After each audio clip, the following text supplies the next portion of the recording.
ठीक है, 60051626। अब ये तो नंबर है जहाँ पे आप हमेशा जब चाहो कॉल कर सकते हो। 6889 पे एक बहुत अच्छे गाने की फरमाइश आई है। This one coming in from Girish, Muskan and Jiya. तो उनका गाना प्ले करते हैं। अस्सलाम वालेकुम, कैसे हैं आप? उम्मीद है सब ठीक ठाक होंगे और अपने अपने घरों में खुश और आबाद होंगे।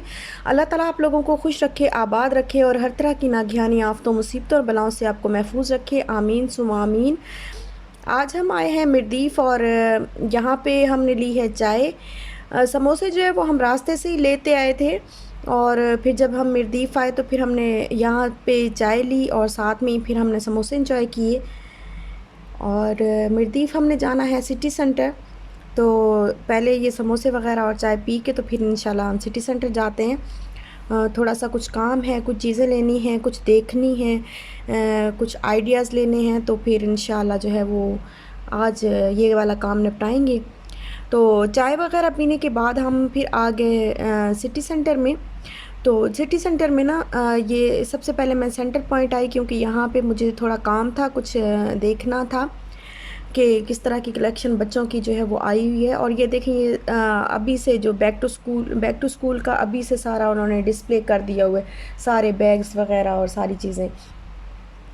तो यहाँ पे मैं आई हूँ इसलिए कि यहाँ मेरी एक सब्सक्राइबर है, और वैसे असल में तो मेरी बहन है, लेकिन सब्सक्राइबर कहना अच्छा भी नहीं लगता क्योंकि आप लोगों के साथ आप लोगों को ये कहना मुझे अच्छा नहीं लगता क्योंकि आप लोगों के साथ मेरा बहनों वाला रिश्ता बन गया। और सब्सक्राइबर कहना तो पराया पराया सा हो जाता है और आप तो बिल्कुल मेरे अपने हैं, तो ये चीज़ कहना मुझे बिल्कुल भी अच्छा नहीं लगता कि मेरी सब्सक्राइबर है।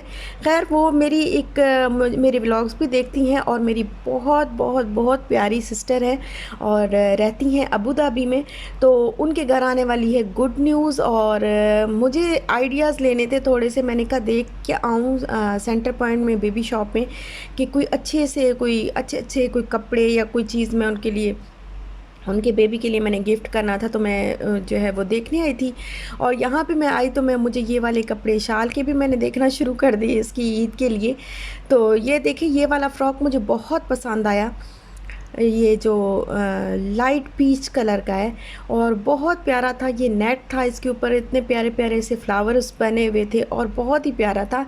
99 दिरहम का था, लेकिन इसमें मेरी बेटी का साइज़ नहीं था। मैंने बहुत ढूंढा लेकिन इस शाल का मुझे साइज़ नहीं मिला। ये देखेंगे कितना प्यारा है, इतनी शाइन आ रही थी इसमें और बहुत ही प्यारा लग रहा था, लेकिन जो है इसमें शायद ये हमारे नसीब में नहीं था क्योंकि इसमें ना साइज़ नहीं मिला। और ये देखिए, ये सारे स्टॉलर पड़े हुए हैं और ये बेबी गर्ल्स के हैं सारे ड्रेसेस। बहुत सारी चीज़ें थी बट इतना दिखाना जो है वो पॉसिबल नहीं होता, कि वीडियो फिर बहुत लंबी हो जाती है। और बॉयज़ के भी बहुत अच्छे अच्छे कपड़े थे और गर्ल्स के भी बहुत अच्छे अच्छे, और ये मिटन्स और बेब्स और बहुत प्यारी प्यारी चीज़ें थी सारी ना। फिर हम खैर मैंने जो देखना था मैंने देख लिया। फिर हम ये शूज़ के सेक्शन में आ गए, तो ये देखेंगे लड़कियों के भी हैं, प्यारे प्यारे जॉगर्स भी पड़े हुए हैं। और यहाँ पे मैं आई तो मैंने देखा कि इतने प्यारे प्यारे लेडीज़ के शूज़ पड़े हुए हैं और बहुत ही प्यारे थे, बहुत ही सॉफ्ट। और एक ये है।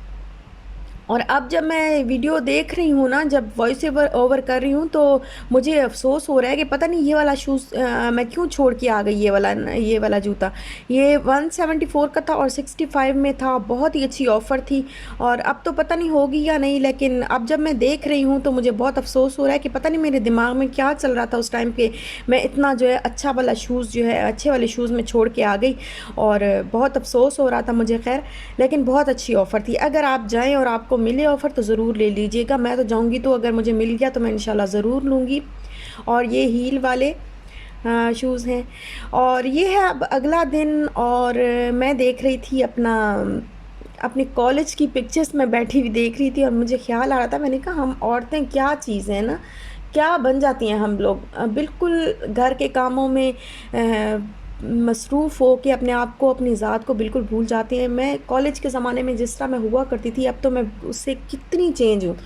तो फिर अचानक से मुझे वो क्या कहते हैं कि ना, एक जोश मेरे अंदर आया और मैं उठी। मैंने 2 टेबलस्पून जो है वो मिल्क लिया है, उसके अंदर 1 लेमन का जूस मैंने ऐड किया है और 2 से 3 ड्रॉप्स जो है वो मैंने ग्लिसरीन के डाले हैं, और ये हो जाएगा मेरा अच्छा सा बन जाएगा क्लींजर। और ये मैं जो है घर पे ही बना लेती होती, मैं कभी बाय नहीं करती, कभी भी आज तक मैंने बाय नहीं किया। और ये बस मैं इससे अपना फेस जो है वो क्लीन करूँगी। फिर मैंने सोचा कि अपनी जो शक्ल है वो भी कभी देख लेनी चाहिए। हमेशा हम लोग जो है बस कभी घर के कामों में मसरूफ़ होते हैं, कभी बहुत सारी ज़ाहिर है बहुत काम हो जाते हैं, बहुत सारे काम हो जाते हैं शादी के बाद, और बच्चे हैं माशाल्लाह माशाल्लाह अल्हम्दुलिल्लाह। लेकिन उसके साथ साथ अपनी केयर करना भी औरत के लिए बहुत ज़रूरी है, अपना ख्याल रखना चाहिए, अपनी शक्ल को भी जो है वो देख लेना चाहिए। और बस मैंने आज जो है वो मुझे हुआ कि मैं नहीं, आज ज़रूर मैं अपना ख्याल करूँगी, अपना सारा जो है मैं फेस वगैरह जो है वो उसी तरह। तो फिर बस वो जो जोश चढ़ा ना मुझे, तो बस फिर मैं शुरू हो गई हर चीज़ पे। पहले मैंने साफ़ किया, अच्छी तरह क्लीन किया, और फिर ये वाला मैं स्क्रब लेती होती हूँ, क्योंकि मैं वो वाला स्क्रब लेती हूँ जो ऑयल को जो है वो रिड्यूस करता है, ऑयल ख़त्म करता है फेस पे से। मेरी स्किन बहुत ऑयली है, तो बस फिर स्क्रब किया। उसके बाद मैंने वैसे आम दिनों में तो हम यही करते हैं, सेबामेड का जो वो होता है क्या फेस वॉश, वो मैं यूज़ कर लेती हूँ डेली। सुबह उठती हूँ और बस वही उससे फेस वॉश कर लेती हूँ और बस ख़त्म हो जाता है। लेकिन आज मैंने कहा नहीं, आज मैंने ज़रा थोड़ा एहतमाम से जो है अपने आप को देखूँगी। तो उसके बाद फिर मैंने क्लीन किया, और फेस धोने के बाद ना ये डॉक्टर राशिल का मेरे पास रखा हुआ है ये क्या कहते हैं इसको, चारकोल वाला मास्क है। तो ये जेल मास्क है इस तरह, तो इससे सारे ब्लैक हेड्स और वाइट हेड्स वो भी रिमूव हो जाते हैं, बहुत अच्छा है। तो ये मैं यूज़ कर लेती होती हूँ, तकरीबन हर हफ्ते करती तो होती हूँ, बट इस दफ़ा दो से 3 हफ्ते गुजर के घर के कामों में इतने मसरूफ़ थे कि मैं बिल्कुल भी अपनी केयर नहीं कर पाई। और आज फिर मैंने ओपन किया, उसके बाद ये वाला जो मैं शीट मास्क लेके आई थी, तो इसको ये देखिए इस तरह का है,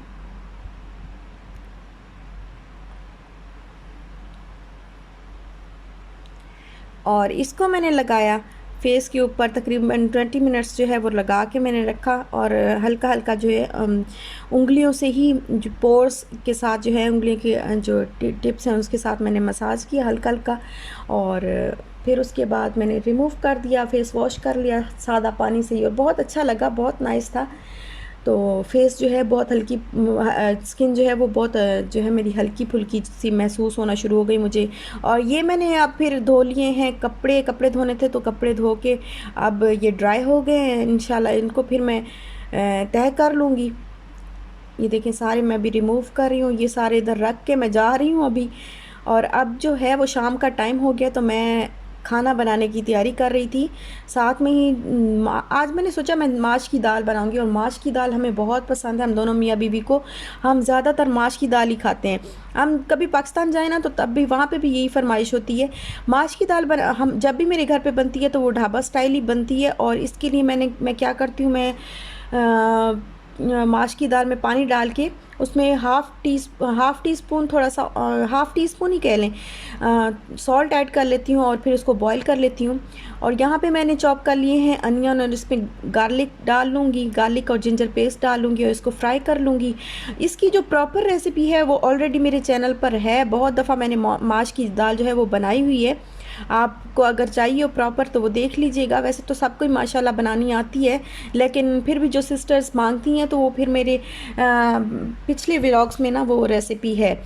तो जब भी हम पाकिस्तान जाए ना तो हमारी यही फरमाइश होती है कि हमें माश की दाल खानी है, हम दोनों मियाँ बीवी को। और कभी हम रेस्टोरेंट भी जाएँ तो हम माश की दाल ही मंगवाना जो है वो पसंद करते हैं, जो ढाबा स्टाइल होती है, जो फ्राई दाल होती है और मक्खन वाली होती है।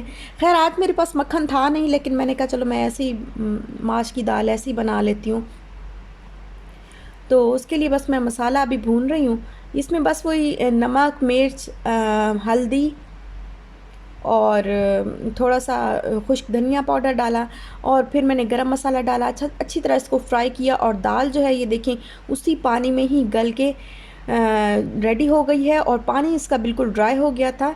तो अभी थोड़ा सा मैं इसके अंदर पानी ऐड करूँगी ताकि ये अच्छी तरह मिक्स हो जाए मसाले के साथ।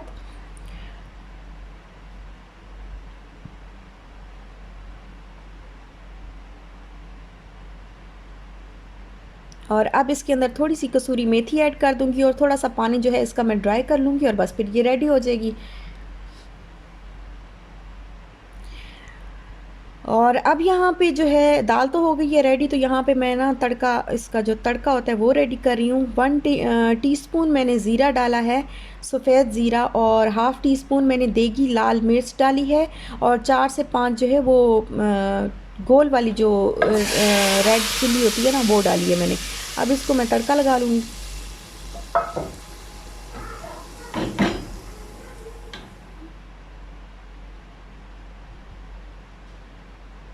और बस ये रेडी हो गई है। अब इसको मैं डिश आउट कर रही हूँ। और रोटियां जो हैं वो आज बाहर से आई हैं, क्योंकि गर्मी बहुत ज़्यादा है तो इतनी रोटियां तो नहीं बन सकती। घर के अंदर रोटियां जो है हर वक्त नहीं बनाती मैं, कभी घर में बना लेती हूँ तो कभी बाहर से मंगवा लेते हैं। साथ में मैंने सैलेड कट कर लिया था। और ये जो है हमारा खाना रेडी हो गया। अचार तो जो है वो लाजमी होता है, आपको पता है गर्मियों में अचार लाजमी है खाने के साथ, और दाल के साथ तो लाजमी है। तो अचार रख लिया था, सैलेड बना लिया था, और साथ में ही मज़े की दाल है और रोटियां हैं।